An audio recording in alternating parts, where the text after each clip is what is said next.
I'm for the sake of introducing today.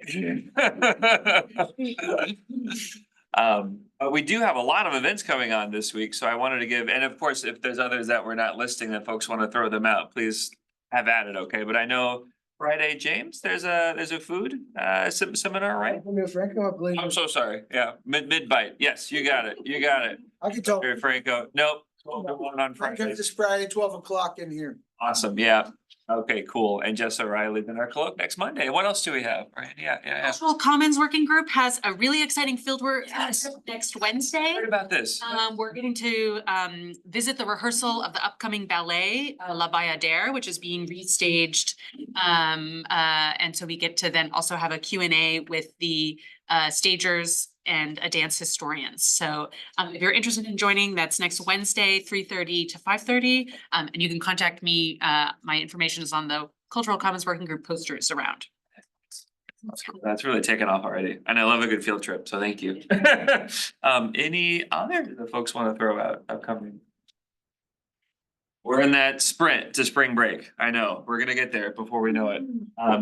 Excellent, okay, well, should we turn over to the introductions? Yeah. Excellent. Hi, everyone. I'm Thuy, and I have an honor to introduce the main character today, the presenter today, Beatriz Ribeiro. So Beatriz earned a bachelor degree in social sciences and a master degree in social anthropology at the University of Brasilia, Brazil. Currently, she is a PhD candidate, congratulations, in the IU Anthropology Department and an Ostrom Fellow and a member of the Center for Analysis of Socio-Ecological Landscapes, or CASO. Her focus is on socio-cultural anthropology and the study of politics, institutional ethnography, multi-scale governance, and political ecology. So today she will present her work. And the organization of this series today is Beatriz will present her work, and then we will open for questions, but I want to emphasize that if you want to come with the question, we should start by trying to point out one very good thing about the presentation that you like first before you jump into your question. Are we good on that? Good talk. Thank you, Thuy, so much. So thanks, guys, for coming here.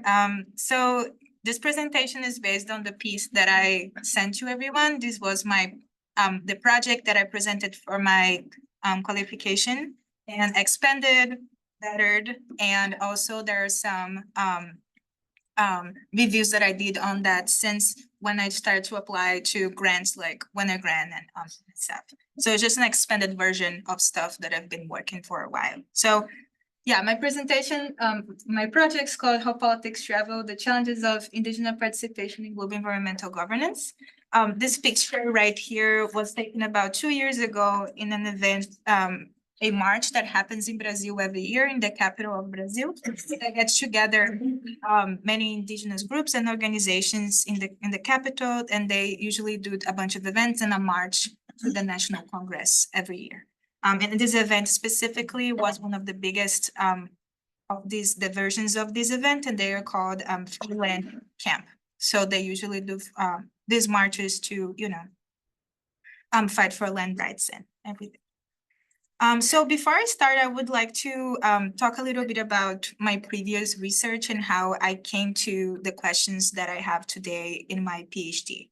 So in my undergraduate research, I worked with the first Indigenous Women Association in the country that is based in a big city in the Amazon, called in Manaus. The association is called Associação das Mulheres Indígenas do Alto Rio Negro being one of the main rivers that crosses the Amazon, the Brazilian Amazon. And there, when I worked with them, many of them had a very similar history of migration that is surpassed by colonization by the Brazilian state and the Catholic Church. So many of them were taken out of their families, sent to these boarding schools with nuns, Catholic nuns, and there they were not allowed to speak their own language, and they were also taught different types of crafts. And at the same time, these nuns had a direct contact with people in the city, high-level military people, and also government people, and would send these girls to work as maids in the house. So that's how many of them got into the city. And then they created this association to mainly one do crafts from their own region and ethnic group. They're usually Tucano, Tuyuca, Bare. There were different ethnic groups in the Amazon. And also they had a school. Many of these women became teachers. The Brazilian government has a multi-ethnic education program. So many of them became teachers, and they teach their language Tucano in the association for their kids. But also they're very well connected with the overall national indigenous movement in the country. And also they participate in different grants. And one of them that they participated was this big national oil company in Brazil, Petrobras, and they had this social program called Social Petrobras. And there they applied, they got the grant, but then someone from the company came to their association and said, oh, for you, in order to get this grant, you have to make this more indigenous. You have to paint your walls, you have to put the things in the wall and everything. So this kind of like idea and university of what should be an ideal indigeneity, not only surpassed alive in an association, but there was also questioned every day in their daily lives in the city as women, indigenous women living in the city. So from that, in my master's, I wanted to still work in kind of a more institutional space. I was in an association. Now I wanted to work with this huge NGO in Brazil called the Instituto Socioambiental, or Social Environmental Institute. And there I did an institutional ethnography, history of this organization. And one big thing for them was that their names, social, environmental, or socioambiental, were together. Because they were about doing environmental policy, but without excluding the social elements of it. So meaning also working with indigenous peoples and in what Brazil we call traditional communities. So they had an overall idea of their organization, kind of like as part of the identity of their organization as a tree, where they would have roots on the ground. That's the direct work with indigenous and traditional communities that would feed up to the rest of their work in advocacy with the national space and the National Congress or municipalities as well. And in the top of the tree would have a satellite that speaks to the global discussions towards environmental policy and law, and also indigenous and local communities' rights. So from that, in my PhD now, I had this kind of like different levels of analysis, let's say, from a more local, regional, from an organization that is nationally related, with a lot of capillarity in the country, to understand how are these global discussions then are affecting in kind of a dialogical movement, right? The framing of indigeneity, but also the role of indigenous peoples into conservation policy, and how there is not only this global aspect of it and these categorizations into bureaucratic documents are influencing on the ground, but also people are appropriating those from the global to local appropriations of these ideas. So my first question then is, how do representation and participation of indigenous peoples operate across scales from international to regional environmental arenas? And second, kind of following my work with the Social Environmental Institute, how are new epistemologies of nature and recognition of indigenous and local knowledge negotiated and translated into reports and international agreements? Considering that in the past years has been a considerable growth of this mentioning, and at some extent, the presence of indigenous peoples in global arenas. So relating to that, I realize I'm talking about two different timelines that are very related to each other. First, indigenous activism and its global repercussions. Here I have some main documents that are related to indigenous rights, but also some kind of regional action like the Arctic Peoples Conference and the Arctic Council that were very, very important, and they until today, they're a very important group in global environmental discussions. So one of them, of the documents that it's the International Labour Organization 107, which was the first international document that mentions rights of indigenous peoples, but those rights are very, it's bad to be violent to them, but you should gradually assimilate them into the national populace. But then it was only in 1989 with ILO 169 that this was rethought of, and then there is a recognition of the particular rights of indigenous peoples. And it was with the UNDRIP, or United Nations Declaration on the Rights of Indigenous Peoples in 2007 that you have the specific recognition of self-determination for indigenous peoples, and that's really, really key. Another one is the Indigenous Peoples Day in 1997. This was through this event here, the International NGO Conference on Discrimination Against Indigenous Populations in the Americas. It was one of the first international events that invited indigenous people to speak in a global space. That happened in Geneva. And then this is very well described in this book, Basic Call to Consciousness, written by indigenous activists from North America, and many of them that went to this conference there, and the different strategies that they used to be in this space for the first time, including bringing their own passport from their indigenous nations. Another timeline is on environmental governance, and I'm looking at both the conference, the Convention for Biological Diversity, and the United Nations Framework Convention on Climate Change. And in this, I want to focus on kind of how this timeline has developed, especially when thinking about this formation of institutional spaces for indigenous participation and engagement. So first, the CBD, or CBD, Convention on Biological Diversity, was launched in 1992 in ECO 92, or Rio Summit. And it was already in 1996 that the International Indigenous Forum on Biodiversity, that has already existed for a while, was recognized as a group, as part of the one of the constituencies under the CBD. And it's kind of a formal space of gathering for indigenous peoples in the meetings and bodies under the convention.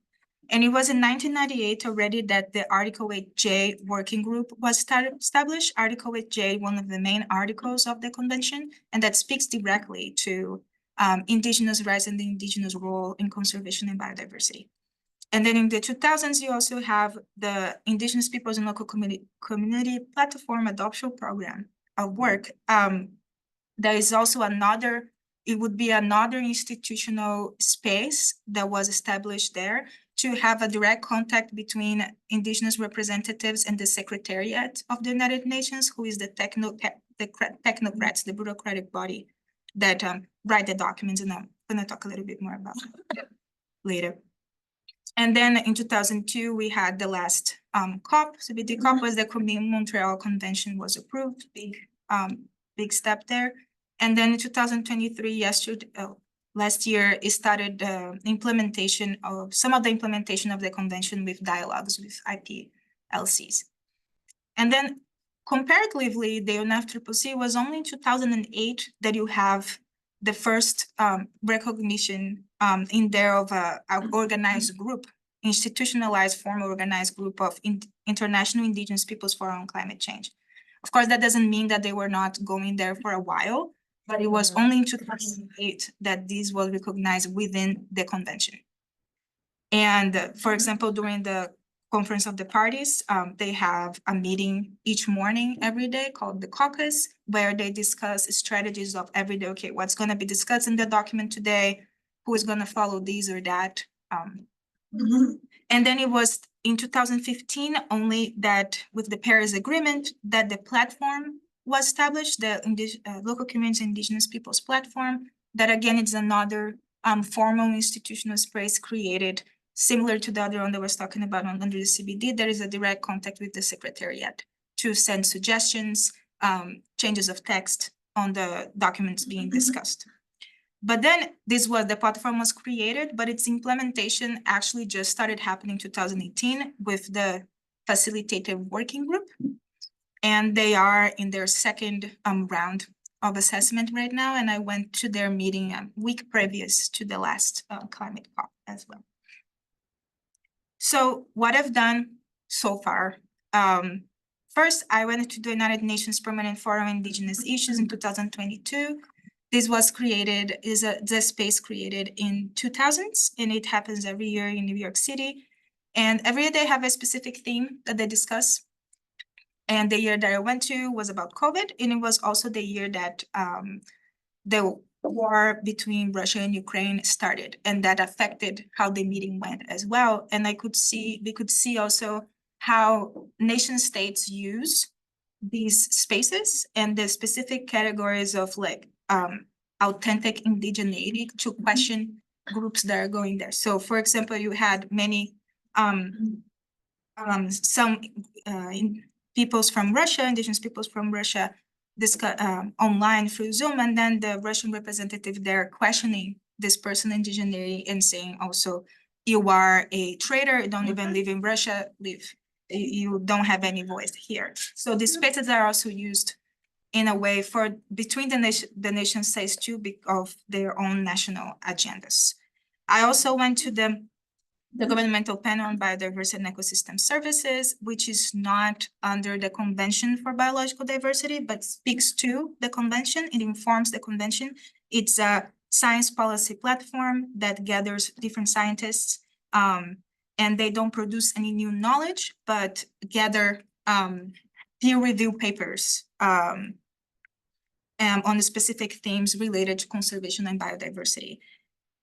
And however, like I said, it's the only way that they can, in their assessment and reports, they can use peer review papers. So that also limits what type of knowledge is going to get into these assessments, meaning there is in the global north are the ones that have the most scientists that have peer review papers. And also there is also the fact of local knowledge, like local and indigenous knowledge sometimes is very oral based. So how is that going to get into these assessments at all?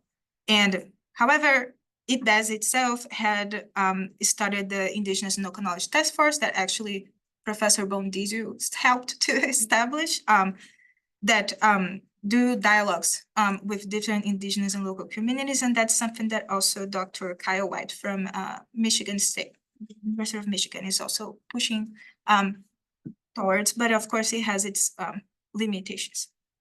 And then I also went in 2022 to the Climate Conference of the Parties in Egypt as an IU delegate with Dr. O'Reilly that will be here on Monday, actually, which pretty Interesting. yes. And I also went, of course, to the Conference of the Parties 15 in Canada in 2022. And where the Community Montreal Convention was approved. And then I went last year to COP28, Climate COP in Dubai. And that also had very interesting things happening, meaning that it's a climate conference happening in one of the major oil producers, right, in the world. So that also had interesting. So just to explain a little bit what I'm thinking about in terms of how does institutional and formal spaces of possible participation and involvement work, right? So you have the UN with its main rules, and that here I think about the UN rules as the constitutional rules of this space. And then you have these conventions that will have its bodies, and each body have its own meetings and discussions to work towards the implementation of the convention. So you have here in the CBD, you have the subsidiary board on scientific, technical, and technological advice, subsidiary board on implementation, the Conference of the Parties, the working group on protected areas, and the working group on Article 8J. So again, Article 8J is one body that is like very, that is specifically related and speaks to the rights of indigenous peoples and indigenous involvement in conservation and biodiversity. And it's one of the main convention bodies of the CBD. It has its own meeting. And it's of course related with what I talked a little bit before, the development of these bodies within there here. The International Indigenous Forum Biodiversity, Indigenous Peoples and Local Communities Adoption Program as well. differently than the UNFCCC, where there's no convention body that specifically speaks, right, to indigenous issues and indigenous role within climate change discussions and effects of climate change. And instead of, is this similar to the other ones there? And here you have kind of ones in the implementation of Kyoto Protocol and the implementation of the Paris Agreement. And again, the different timelines of this, just remember International Indigenous Platform, International Indigenous Peoples Forum on Climate Change, and Local Community Indigenous Peoples Platform, and its implementation body, the Facilitative Working Group. But then how am I approaching these questions? Like why there is a different formation of institutional spaces under both conventions. So one way that I'm looking at this is through, of course, the IAD. How I'm thinking about what are the material, why then conservation has these specific forms, institutional formations, and climate change has something different. So I'm thinking in terms of how the history of climate change and conservation as bodies of knowledge developed, and also the historical practices related to them. So for example, climate change, of course, is thought about, started with discussions in atmospheric sciences, and it's pretty much based on predictions, right? So you have this X amount of degrees within X amount of years that's going to change the globe as a whole. It's like an universalizing feeling of almost dread of the end of the world. So, and it's also abstract. It's abstracted in a certain way too. Maybe it may happen this way and maybe change in this way. So, and that's actually one way that not only indigenous peoples, but also other environmental activists, women and gender constituency, for example, and also other global South countries, island countries are questioning this type of discourse of the universality of climate change and its effects. So, and also the idea, for example, of the end of the world. One indigenous intellectual from Brazil, Ayrton Krenak, talks about kind of the constant ending of the world for indigenous peoples with where it means it's exploitation of land and destruction of a whole social reality that has been happening over years and years through colonization. So that's one way that discourses are being questioned there. And at the same time, conservation is something much more palpable, right? It's like if you deforest, you see direct in your eyes, like deforestation, desertification, or lack of the biodiversity going down immediately, not immediately, but like more obviously. But at the same time, there is a historical praxis of policies within conservation that speaks to the exposure of indigenous peoples of their lands and yeah, the exploitation of these lands and the breaking of their rights. So that speaks also to how in the 90s, there was more of this inclusion later on of indigenous actors there. So again, my actual situations would be both the development of the CBD and the UNFCCC, and then the actors of both these spaces are the parties, observers, media, secretariat. So the parties are the signatory countries that are under these conventions. Those are the ones that have the most power there. They are the ones that have the most access. They have the pink badge and they can go around as they wish. And security clearance is also very different. So that also changes how each one will be affected by the meeting, will affect the meeting as well. And then you have the observers, the yellow badge, which are related to the constituencies. And those are basically like 80–90% of this conference, like especially the climate conference that go to these conferences.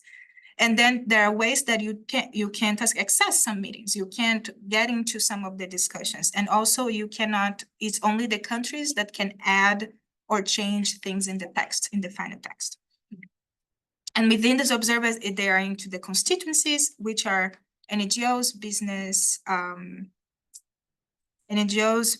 women and gender, indigenous peoples and local communities, youth, faith sometimes. Yeah, I think that's it. then you have media, the press, and the secretariat, that is the bureaucratic, technocratic body of the UN as a whole. And of course, the attributes of this community is multiple and plural, and that speaks to the different power relations that happens within this space because of the specific rules that are within not only the UN, but is specific to each of the conventions. And there are power relationships and discrepancies, not only between parties and observers, but between parties themselves. Parties that, for example, can bring a delegation of 500 people and other parties that can bring only 50. So that also limits how, although they have all the access, also limits how they can really influence the final text.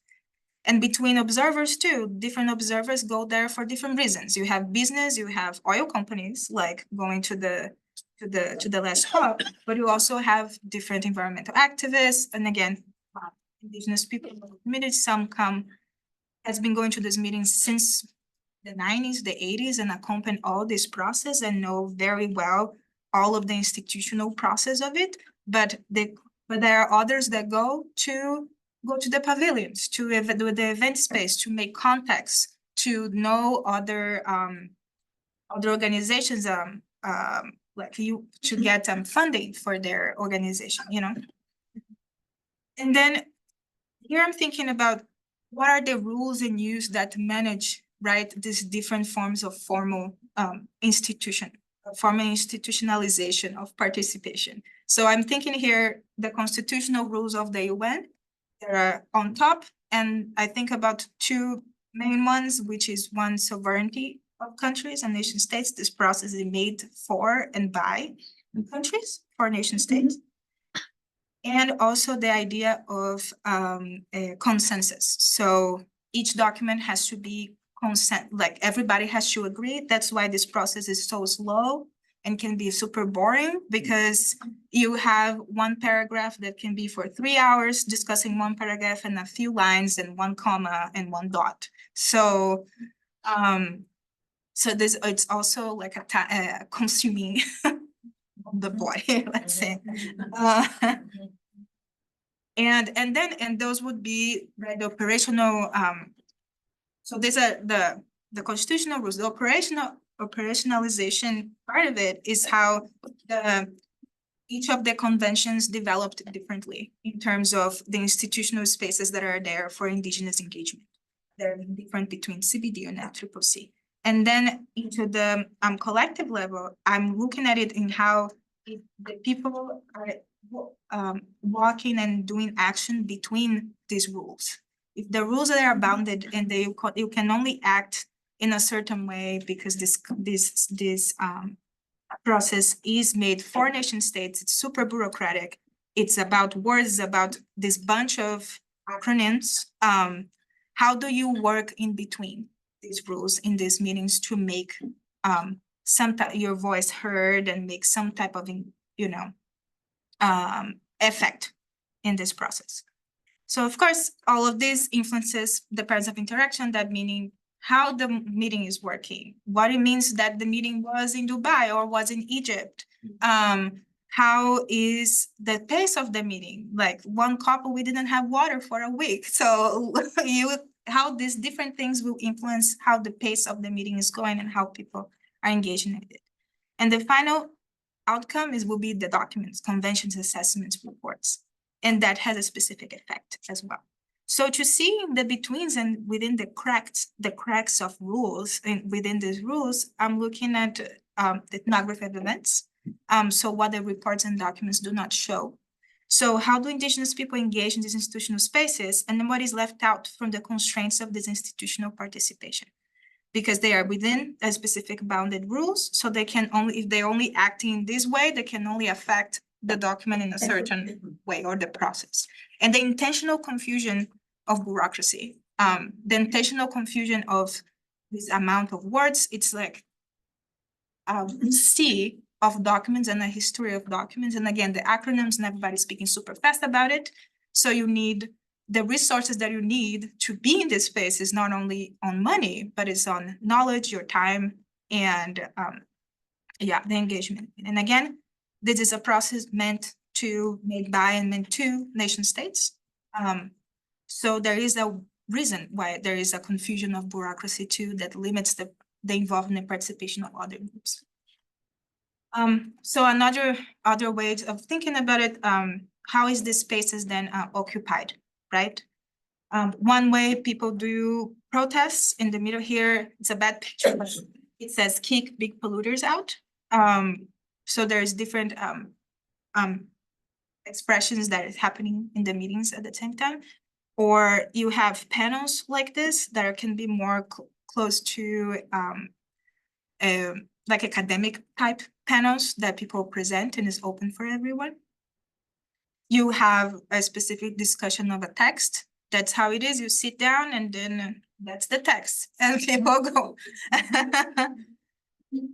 And again, like only countries can change this. If you as an observer want to change, you have to go to you have to do your lobbying. You have to go to a country and say like, hey, and there are specific countries that are allies and others that are clearly the ones that are always blocking things too. And sometimes the process is so bounded within itself that there are times that indigenous peoples are only engaged in that to make sure that indigenous rights and not only that human rights are being mentioned in the documents. Sometimes it's just this. Sometimes they can only pass anything else. It's just to guarantee that this is not excluded from the final document. And then there's also, for example, in the pavilion space and the climate COP, art expressions or like panels like this, which are much more of like an activist space, but at the same time is so separated from the main meeting. Or you have a meeting like the FEWG that the facilitative working group where you have there was a meeting between elders and youth, and then the elders were spoke with very strong statements about different things, about water, land, and how this is. And they were very, very pissed on how this was translated into the document, which was libelous. And how is then this participation actually being watered down? And what is how we can actually make this, you know? And also they had another meeting to like speak to these two countries. Who shows up? You know, a few, like you can count on your hand the few countries that shows up, representatives. And then again, I have some interviews. I've done some already, but this is kind of the range of interviews that I'm thinking about. So indigenous representatives across this realm, articulation of scientific work, institutional inclusion from the United Nations professionals, party delegates, for example, Bolivia, because they have in their constitution in itself the idea of Pachamama, and they really push forward for Mother Earth to be put in the documents. And then you also have Norway that have a very specific history with indigenous global activism. And then also third sector, which is I'm gonna talk to 3 Brazilian NGO representatives, especially folks in the Amazon region, because I'm gonna do this coming back. I'm gonna go back to talk to the national organizations in Brazil that I met there already.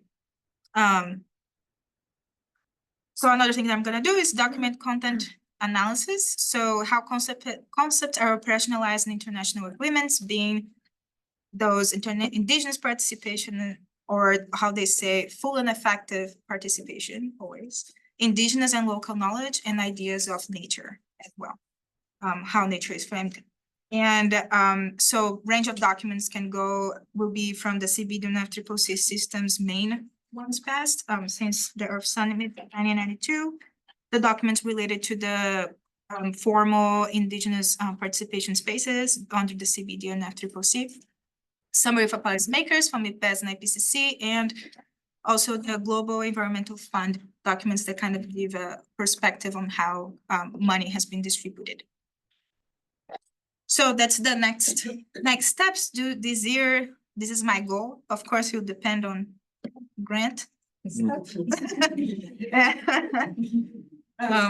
And then I have here, I want to go to Climate COP 29 at the end of the year. I want to go to the subsidiary body of scientific and technological advice from the Climate COP. Why? Because many interlocutors have told me this is a pre-COP. So this is a pretty, and the most, they say actually the main work that happens is there. It's not at COP itself. And of course, CBD COP at 16 is gonna be in Colombia. And Wind also will be the first one after for the implementation of the new convention. And also the similar one like this one, but for the Conservation and Biodiversity Convention. And regionally, in 2020, I want to go back home and relate and talk about to APIB, which is the main national indigenous organization in Brazil, and C, which is a Conselho Indígena de Roraima, which is a big organization from the state of Roraima in the Amazon in Brazil. And actually, one of the first indigenous person representative from Brazil globally that went to a climate event is from C, and she's one of the most, she knows a lot of this process. And with that, I want to participate in some workshops in preparation to COP, not only like being there, but I wish to contribute, produce some materials to that, and I've been in contact with them already to do so. So why Brazil, right? Why I'm coming back specifically to Brazil. Brazil has a very specific social political context, geographical context as well. It's a major player in these international meetings. One, because of the Amazon, and we have the most part of the Amazon in our territory, but also I'm looking at there's a very strong history of the indigenous movement in the country that goes back to previous Nara dictatorship, and how it grew from in our constitution, the redemocratization in 1988, we have in the constitution recognition of indigenous rights and indigenous land as well. And also, you have here in COP28, the Brazilian delegation as a whole was the biggest in the whole conference. And also it was ever the biggest number of Brazilian indigenous delegates that ever went as well. And it's all in preparation for COP30 that's gonna be in Belém do Pará, in the Amazon as well. And this is a picture of Ayrton Krenak. He is the intellectual that I talked about earlier, but also an activist. And this is him painting himself during the process of building this new constitution in Brazil with jenipapo, which is a specific fruit and plant that is used for body painting and for some indigenous groups in the country. So some initial conclusions, of course, that is the challenge of the universality of indigeneity, and what does that mean to that bound that has like gatekeeping in some ways of some groups or others, and actually the importance of self-determination in this universality of indigeneity, because that doesn't mean that your group has to be recognized by your nation state for you to be in the UN as an indigenous person. So that's a very, very central point here. Again, the inclusion of indigenous knowledge as part of the solution for climate change and biodiversity loss. So what does that mean? How this is our indigenous local knowledge being appropriated into this global space? How they're being appropriated? Are they being misused? One of the main critiques is that it's taken out of context and it wants to be this huge thing and kind of takes away what it actually means, this knowledge means. And accessibility to the meetings is dependent on a network of people. I thought before I went this, it would be super structured, democratic. No, it's who you know, how you talk to people, and that's how it goes. So this is kind of to close. This is kind of the general ideas of my chapters. My first chapter, I'm gonna discuss what it means to participate. These I want some help. I'm kind of started to develop and thinking a bit more about theories of, participation and representation, to specifically to think about this global space. Because then in my third chapter, when I go to the regional aspect, I'm thinking about politics in a different way in contrast to this bounded rules for participation. So of course, the history of indigenous global activism and institutional engagement with these both conventions, use institutional ethnography, the IID, and document analysis. Chapter 2, it's about the reformulation of nature and indigenous and local knowledge. So how climate change and biodiversity being assessed, the conceptual disputes and historical practices between indigenous and local knowledge and Western science, the idea of the Anthropocene, qualities of nature discourses, of course, between, again, this is the Anthropocene, modern nature, ecosystem services, using again ethnography and document analysis. And finally, in chapter 3, the methodological turn, coming back to the Brazilian local regional context, what it means to make politics in contrast to this bounded way of participation at the global level. So again, the translation of bounded institutional global relations into regional appropriations. That's what I have. So thank you.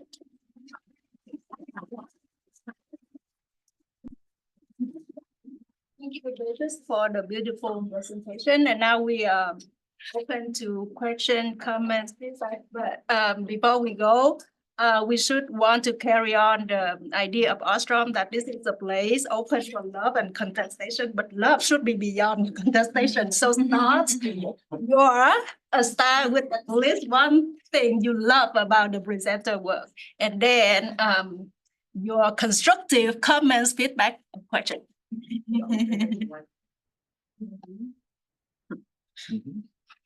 I'll go first. Are we gonna do student first, though? Try to do students first, Yes. if anyone has.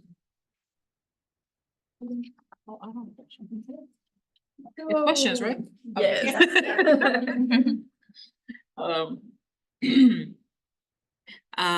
I'm very glad that you put the different timelines for policy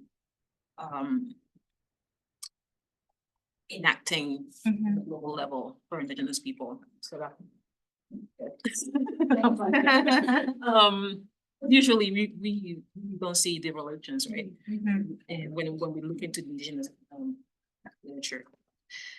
But my question is, have you thought about how the ratification of certain policies, especially the ILO 169, which is like the flag of indigenous communities, basically everywhere. Have you thought about how the ratification of those type of policies are going to influence the way that these meetings are carried, and also how the knowledge, specifically talking about your second research question, how the enacting of these policies are going to affect the knowledge that is ultimately going to be reported in these documents and through these institutions. I'm talking about, because the ILO 169, if we count the countries that have been ratified, they're not many. Yeah. Right? The US, for instance, is one of the countries that has been exceptional to the matter. But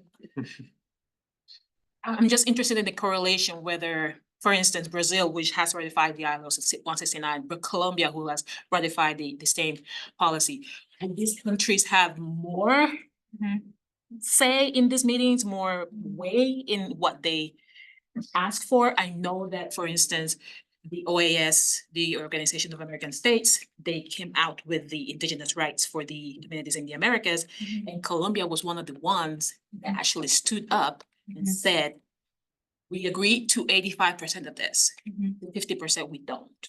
And they actually put it in the report. So for that matter, for indigenous people in Colombia, they can't really use this document, they can't really use this policy, because Colombia has actually made the exception. And the base that they did that is they already ratified the 169. So have you thought about the correlation in that?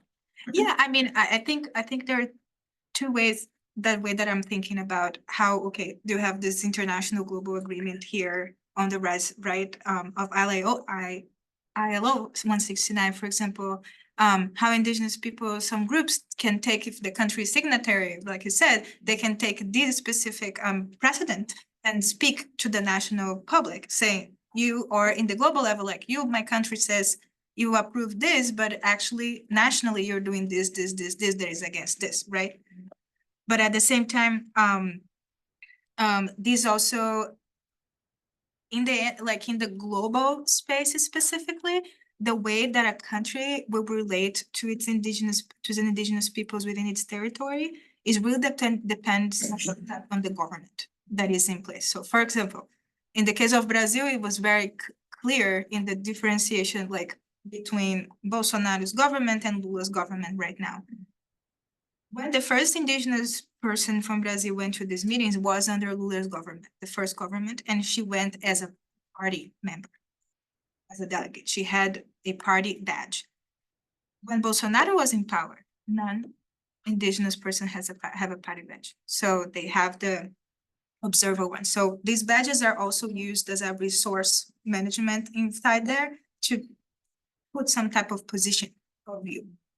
And then in this last COP, most of the indigenous people there were on the party badges. And I think that relates also to okay, you have the international agreement here that a country is signatory, and that can speak to pressure in the global level from indigenous groups.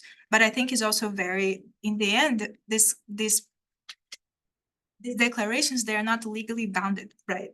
So it's like if the country, the government in itself doesn't want to do it, won't do it, you know? So I think I'm thinking of those.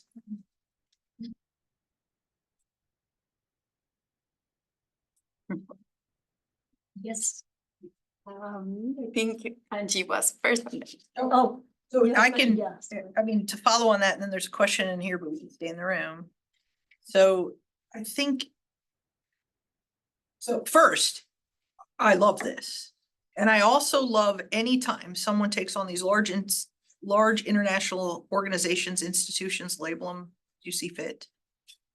Because you are one of the first researchers I've heard in a long time who's like, what happens in the room is not what is actually happening.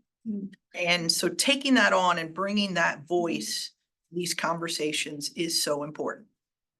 So I wrote down some questions, but I think these all lean to helping you be able to describe the problems of why what happens in the room is theater. So first of all, we do not communicate in any of the languages that would be natural to one of these populations. Full stop. So there's already going to be that problem, right? So I listen to a little, when someone's speaking in French or whatever, I listen to a little earphone and I try to keep up. Meanwhile, everything's happening. And if I wasn't in English doing English while they were moving the text on the screen, this is magic to be able, I mean, I'm exhausted at the end of the day. People are speaking French, but now we're typing it in English. It's rough. So that's a massive disconnect. Part of the questions that I have for you that I think might add to some of your research is, how does being the host, either of the host nation change the conversation? It's massive. It's massive. The United States just went through hosting the Asian Pacific economies, massive. We took them to Detroit. Talk about, and nobody came. Because if you Google Detroit, nobody goes. But we were in California, in Palm Springs, the whole world came. People had 2 years, right? And then it was raining awful and they should have gone to Detroit because it was actually nice. I think it's really important, and you've just hinted on it. What roles do the indigenous people tend to take in these conversations? There is such a political BS that happens behind the scenes. And you're right, those dumb color badges matter. So last time, Palm Springs, I got this badge. I'm like, this is the wrong color. And she's like, no, you're this. And I'm like, sweet. I've got a fancy badge this time as opposed to this. So that really matters, but I think you have to dig in on it because that all happens before the meeting. Yeah. Way before the meeting. You've submitted tons of information. You've made somebody angry in a meeting. All you did was speak up and go, what about this? And that's it. You're down to a white badge. So you're missing that, I think, because I can't imagine it's not happening to these people. Yeah. In a broad context. And then the other thing I ask is, because I think, but this isn't my area. So the institution, the UN, I do tons of, okay. But I'm not sure about this one. Has anyone done this well, but not in these forums? Isn't New Zealand got some pretty cool stuff? I don't know. But my question is, would have had to have navigated a political environment that demanded culture shifts in attitudes toward indigenous populations. And I wonder if there's lessons to be learned in the places, and apologies if I'm wrong about New Zealand. Really, I don't know enough, just enough to be dangerous. So, but there must be somebody who's done this well. And I wonder if they've had to navigate something similar, because if you're looking to the UN as your model, you're probably looking in the wrong place. People have sat in this room with me long enough have known that what you see when you attend those meetings is theater. Yeah. There are meetings before meetings of meetings, and I am handed sometimes what I am to say. And if I go too far off of it, next time it's a white badge and you can visit, but you're not hanging out, you're not part of the cool kids group. So yeah, I just wonder if there isn't someone who's had to navigate that political landscape and the culture shift that has to occur for us all, quite frankly, to embrace the rights of indigenous people. And New Zealand comes to mind, but I bet there are others. Which leads me to the final question, which is going to come from academics. This is 17 PhDs, in my opinion. Get a PhD and graduate, and then go do this the rest of your life. Right? So maybe pick a country. I don't know. Somebody who knows more about this than I needs to tell you that just honestly. That is your entire academic career. And please do it. Please do it. But pick one, get your PhD and get a job and do this for your living. Right? I'm assuming. Is that okay? This moment, like, it's not the only one saying this, right? But I would love to talk to you more about this, and if I can do anything to connect you other places and things like that. Asian Pacific economies are looking at this heavily right now. Our EC1s have already started in Peru. So, you want some connections, whatever, just ask. I'm happy to try to move some mountains to get you into places to help you make more connections in this area, because it's excellent work. Well done. Thank you so much. Now I'm wondering, did you write those down, or do you want me to email them to you? I wrote Rapid fire. Yeah. Let me write these a little better as opposed to just notes, and I will email those to you. About the specific, the cultural shifts in the case of New Zealand, I think there are some challenges there in terms of different groups who have different opinions about it. Some people really controversial, including the Indigenous Day. Yes. So for example, the definition of I forgot the specific name of the law there, but like a river has rights in itself, right? But they're indigenous even indigenous groups too. You are putting an indigenous value and perspective about a river under a Western perspective of protection of law. And that's the critique of also being in the space like they went, right? But then I ask people like, yeah, we all agree it sucks, but why are you here? Why are you bringing more people are coming?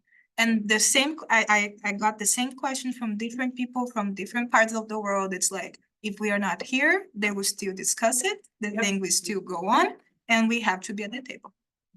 And this, the process is not good. The process is not made for us, but we have to be here to know what's happening, because otherwise it's not, they're gonna do it anyways. And it's a place of a lot of power and things going on there. And the case of the host country changes, yes, completely. Dubai was super weird. It was super nice dystopian. It's like, I've heard different people thinking about research, like possible future, what are these new ideas and images of future, right? That are being disputed there. And then Dubai specifically was like, they framed themselves as the city of the future. And it's like, if this is future. Yeah. I write this with lots of Taco Bells. And the question of also language, right? First, you are in many indigenous peoples. If you go there, if you want to speak the language that you're gonna speak and relate to, if not English, is the language of your country, your nation states that is, it's like through colonization history, super violent. And still there are just like a few languages that are there. It was just like last year in the FWG that there was a Portuguese translator that was got by the UN before the delegation would bring someone as translator. So there is always also this step. Yeah. But and I know I'm afraid my project can be a little megalomaniac, I guess. It's just because I'm seeing all these connections and I'm like, yeah. Anyways. Thank you, Beatriz, for this incredible presentation, for your work. I also think this is super important, relevant. I confirm, just as Angie did, that these are spaces that are, in a sense, like so absurd and useless, and at the same time spaces of power that you still have to be there. I'm a lead author of the IPES assessment, and the battles that you have to battle there are crazy, because it's not only that you can only include peer-reviewed articles, not only in English, that is good, but that what gets to be chosen in that whole process is what is digestible, what is easy to eat. So the conversations about indigenous knowledge, indigenous local knowledge, how the two things are put together, local communities and indigenous communities together, and whatever made that universe, that confusing universe, are never in terms of what really is at stake. So land back is never a conversation, never, absolutely never a conversation. You get to the rights of the river, and then New Zealand and Colombia, we have that, but never to the question of land back. And I think that these questions that you're posing are very interesting. I think when you mentioned how are these spaces occupied, that is a key question, because it is also not that these people are eliminated from the spaces or they are erased. They are there, and that persistence, that refusal to give up that space speaks of the potential for occupying it, even within, these overwhelming power structures that are, really crazy. I was thinking of a third timeline, thinking with Shelley's point, if you haven't met, please talk to each other. You have so many things in common in your own work, fantastic things that you're doing that I think are worth having that conversation. But a third timeline is the massive acceleration of enclosure, dispossession, extractivism. That is the other thing that is, you're showing us like a multicultural environmental agenda in those two timelines. The other one is, this, like the extreme, dystopian world that we live. I agree with Angie that you need to pick one of those many battles. You choose just one thread to pull and go there. Yes, I think you have many, but this question of why we keep repeating that the world has ended is one that is huge, because the timeline, the framing of these problems for indigenous communities is not that. And that is so powerful and subversive of this order that I think that would be one that I would pick. So this idea of anticipatory renation, the idea that, a billion Black Anthropocenes or none, all of those things I think are very important. My question, and I know I took a lot of minutes, sorry, but this is very important and relevant work. And also, you have a place in Colombia, go to Colombia, you have food, house, whatever you need there, like that would be super easy. Also, if I can connect you, with other IPES people, I would be super happy to do that. But my question is the gender perspective.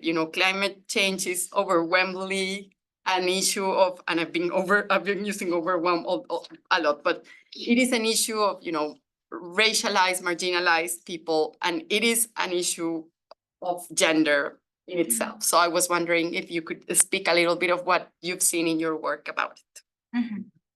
First, thank you so much for all the comments. Yeah, that's a major central, I think, within the activist groups and the other ways that this meeting are being occupied. The role of women and indigenous women is very central. Indigenous consistency, or the woman and gender constituency within the UNFCCC is one of the most strong, and also that brings kind of like also other the ones that bring life, I guess, to this meeting with like different types of questioning of how this process is going. But again, it is a fact that women are the most, women from the global south are the most affected by climate change. And I think that's a major, like I said, a major thing that must be talked about is this questioning of which climate change are we talking about, right? And for whom, how we can break this overall idea of universal dread and universal dread for all. Yeah, there are people thinking about going to Mars, so yeah, you know. That question of which climate change, beautiful. Thank you, Beatriz. I think it's time, but just very quick question from Dr. Torrance, and then I think we will close. Okay. Yeah, the rest of the question, anyone? Should I go? Yeah. Very fast. So something that I learned a lot about this topic in the presentation is the number of international forums, conventions. So it's like I wasn't even aware of all the options. And that's just one comment. I think the most important thing here, for my perspective for this project, is to really understand the mechanisms of what I win and what I lose if I put all my energy to influence domestic policies versus going to these forums, because that's the key thing. In my mind, there's a lot to lose on this international arena and not much to gain, but I can be convinced otherwise, okay? My idea is that going to these international arenas, you are putting the indigenous rights together with many other things that has nothing to do with your interests. That makes pushing for your agenda even more difficult. Second, it gives you your government one way of kind of doing, image washing, okay, instead of really pushing for a domestic agenda. So my point, and even hijacking the leaders with nice trips and nice positions in different places instead of moving policies domestically. So my point is like, what do you really gain? Okay, it's because there are many other things, the ones that I listed, that could go really wrong here, no? Anyway, this is like my public choice mind speaking here, okay? So anyway. I think the in a way, the space of the meeting fits into itself and how it is like a focus. So media focus, right? Again, a place with a lot of money flowing and going around. So sometimes there are people that go there not necessarily as, a specific organized group to pass a specific thing in this document, but to also do media press pressure back home, or to speak. You have something here that you decided nationally and you're going internationally to speak back home too. I'm not trying to convince that it is honestly like the good. Yeah. I can try and convince you. Good. But I do think it is important to be there because again, things will happen anyways. It's gonna happen. And that's the point that you're trying to point it out. It's like they're always, even if they're trying to take it out from this documental bureaucratic output of these documents, even the little things that are, we accept, we are do this under human rights. Countries want to take that out, like the US, but actually it's always blocks everything. Colonialism, that was a word that we debated for months. Yes. The word colonialism. It was the first time in the IPCC, the climate change version of BPS, that colonialism was mentioned for the first time since the 80s. And it was the first assessment that had social scientists in it. Before it was only atmospheric scientists and natural scientists. So there is some things happening there that is like terms coming in there, but still the organization, the institutional structure in itself is very, restricted. You have to be piedra en el zapato, like comfortable with little stone in the shoe. I'm good at that. That's right. Wish we had more time. My goodness, I know there's a lot more to say. But maybe just one more round of applause. Terrific job moderating. Love is front and center. All right. Continue the conversations, right? Grab a cookie.